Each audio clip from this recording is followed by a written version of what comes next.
Zdravím, vítám vás u videa k 28. epizodě, všichni už ho známe, jdeme rovnou na otázky z Instagramu. Opět jste mi psali, že mám pozvat Martina, opět jsem ho pozval a tady tohle byla jeho odpověď. Mega si vážím za váš zájem a zvaní mě do Markového reakčního videa. Samozřejmě pozvání přijímám, ale jenom takhle zběžně chtěl bych říct. Už je to tam strašně těžký, hádky se dějí, to se prostě stává. Petra je hodná, ale je to s ní občas těžký. Ale já jí mám mega rád. A David vybouchl poprvé, což bylo zajímavý.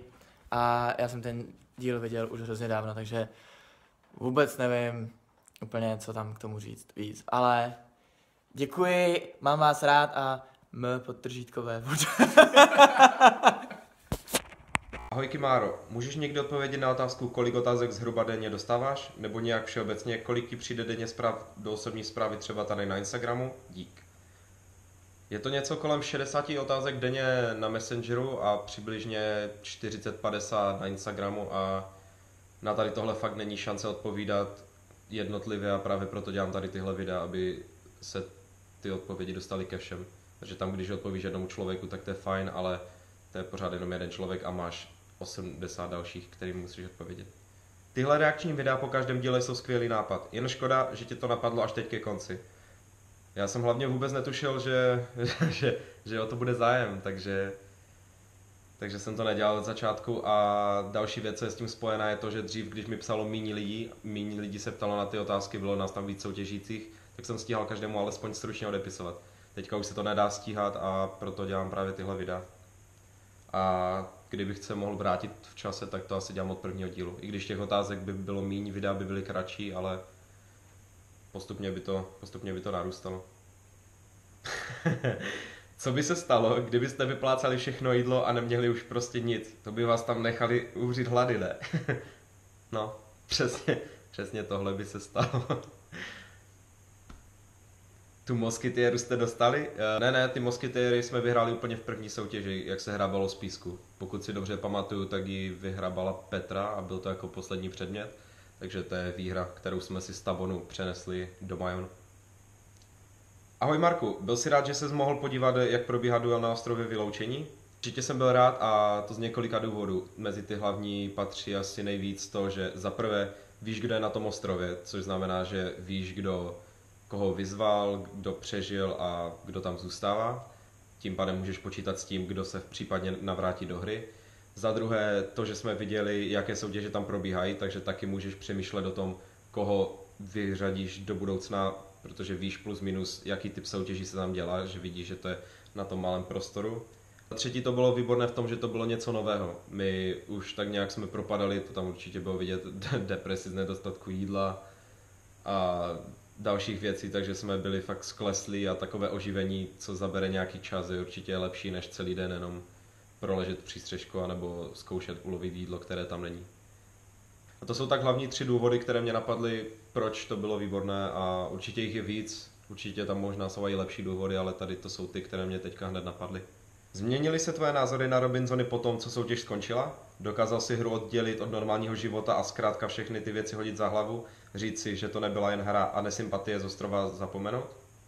Moje názory se na nikoho nezměnily, protože to, co se vystřihne do televize, tak to je jedna věc, ale druhá věc je to, co my jsme tam zažili. A právě jak říkáš, tady to oddělení normálního života od hry, to je něco, co si myslím, že mi jde hodně dobře, protože já oproti nikomu tam, co řekl, nebo co v budoucnu ještě řekne, tam, co uvidím v televizi, určitě nikdy proti ním nebudu mít, protože to je něco, co řekl ve hře, řekl to v zápalu boje a já proti nikomu nebudu držet nějaké nesympatie kvůli tomu, co se stalo na ostrově. To byla hra, byly to extrémní podmínky a se všema jsem se už viděl a všichni po ostrově jsme v pohodě. A já si myslím, že to tak má drtivá většina z nás, že to, co se stalo na ostrově, tak to jsme prostě vzali jako to, co se stalo ve hře. A teďka už po té hře nemáme důvod mít za zle něco, co se tam stalo. A já teda pevně věřím tomu, že by to tak mělo být a doufám, že to tak cítí i ostatní. A byl bych rád, kdyby to tak cítili všichni, ale někomu prostě neporučíš, no. Někdo to tam neuměl oddělit, někdo to nebral jako hru a bral to jako reálný život. Tvoje první pocity, když jsi viděl lidi z ostrova Vyloučení?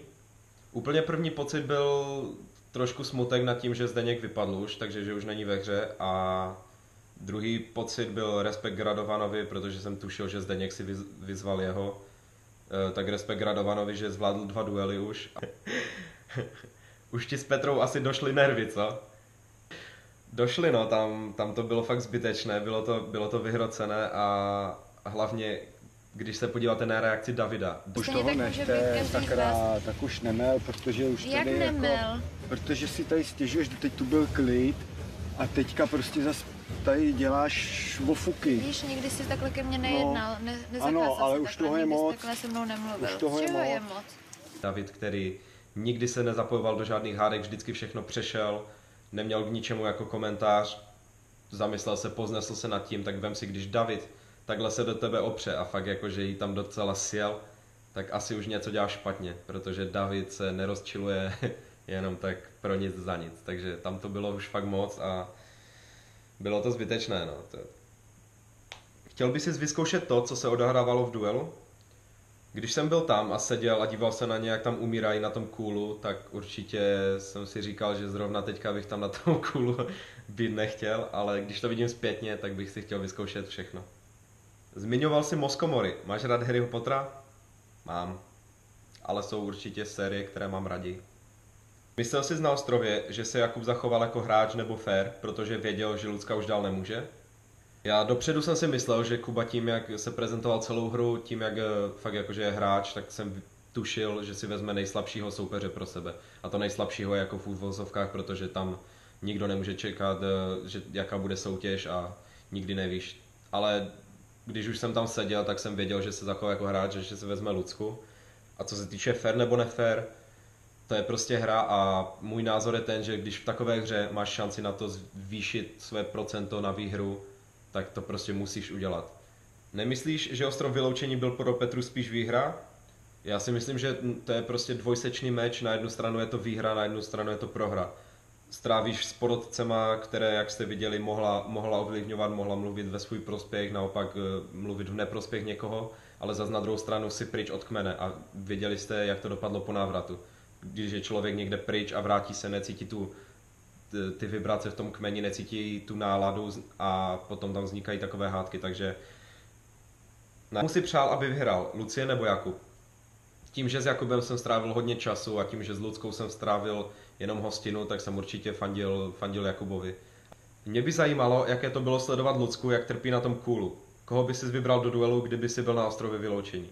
To bylo něco neskutečného, tam vidět, i když člověk prostě už v sobě nemá nic, že stejně do toho dá maximum a já myslím, že nikdo by dopředu neřekl, že Lucka se tam udrží díl jak 5 minut a jak vidíte, byla tam díl než 20 minut, takže fakt jako smekám a bylo to mráz po zádech mi šel, když jsem viděl, jak tam ze sebe vydává úplně všechno a jak prostě tomu obětuje úplně poslední kapku sil, které má. Co se týče toho, koho bych si vybral do duelu, tak bych určitě šel s Radovanem a nebylo by to žádné gentlemanské gesto, protože tam chci nechat holky, ale bylo by to z toho důvodu, že já jako jediný jsem za celou sérii zatím mohl rozhodnout jenom já o tom, kdo půjde. A ten byl právě Radovan, takže by to bylo, nechci říct nefér, jako toho člověka stejně musíš v budoucnu porazit, pokud se chceš vrátit. Takže pokud chceš být ten nejlepší, musíš porazit ty nejlepší. Že by tam bylo to, že v budoucnu bych ho stejně musel porazit a za druhé to, že jsem ho vyřadil jednohlasně jenom já. Takže právě z těchto 2 důvodů bych si vybral Radovana. Když jste tam vážně celou soutěž jen 20 minut seděli na zadku a čuměli na Kubu s Luckou, jak objímají sloup. A vem si, když my jsme tam trpěli tím horkem, tak vem si, jak oni to měli na tom kůlu. Já za ten den jsem si spálil nejvíc stehna za celou dobu na ostrově, jak jsme tam seděli a měl jsem je odhalené, takže už tohle pro nás bylo brutální a to jsme tam vůbec nebyli ani na žádném kůlu, takže fakt smekám před něma a vážně jsme tam seděli, no, to nemáš moc co dělat jiného, když oni jsou na kůlu. Nezáviděli jste lidem z ostrova vyloučení to jídlo?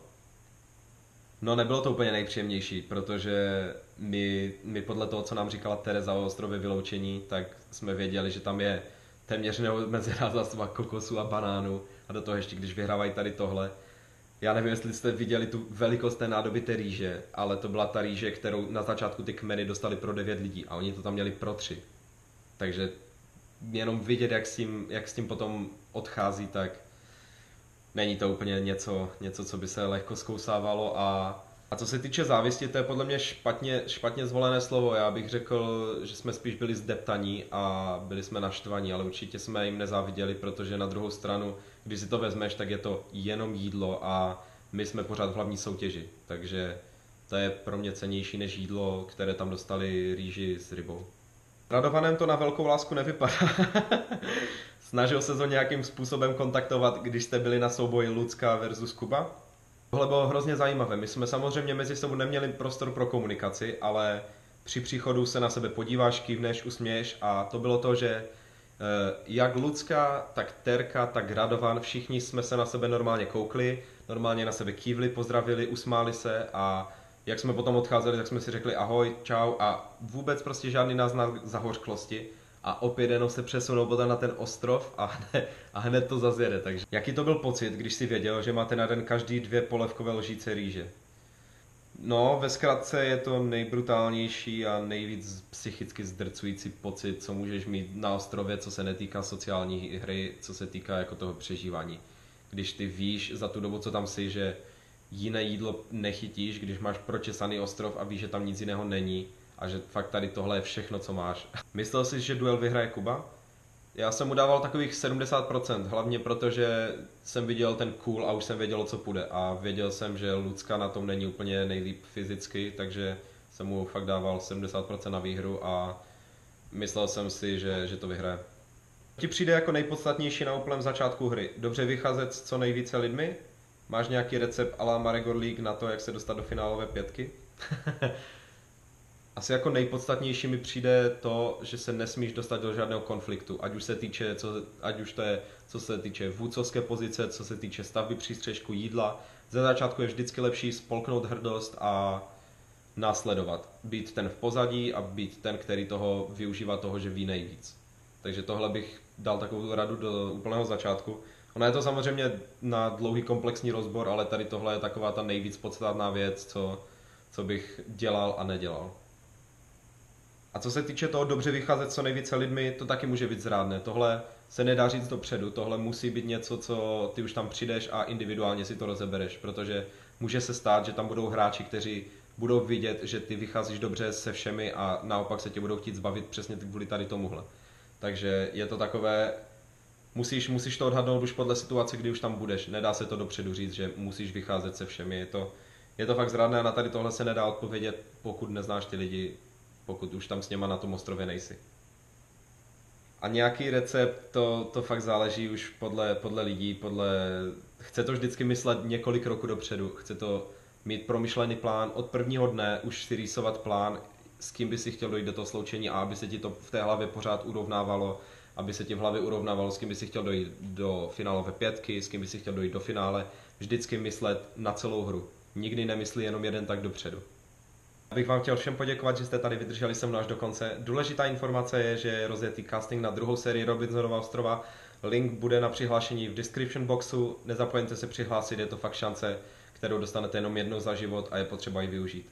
Co se týče dalšího videa, další video bude buď v úterý večer, nebo ve středu ráno, podle toho, kdy to stihnu sestříhat a budeme reagovat na pondělní epizodu, takže v pondělí se uvidíme v televizi a v úterý večer, nebo ve středu ráno na YouTube. Mějte se.